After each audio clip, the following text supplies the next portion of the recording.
How to fix Stremio subtitles.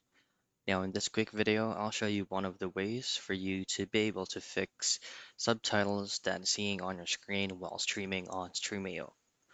So all of the troubleshooting steps can be done via the inside client of Stremio.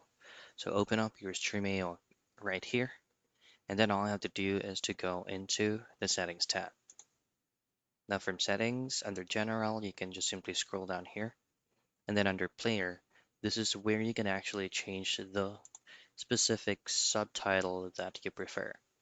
Have it change here, and then once you've successfully changed it, have it save, and then try to restream the movie that you're watching again. The other thing that you do is to go into this puzzle icon or into the add-ons feature.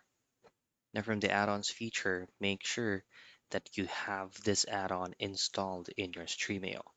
Now to troubleshoot this, just simply click on uninstall and reinstall it once again. So those are the things that you can do for you to be able to fix Stremio subtitles.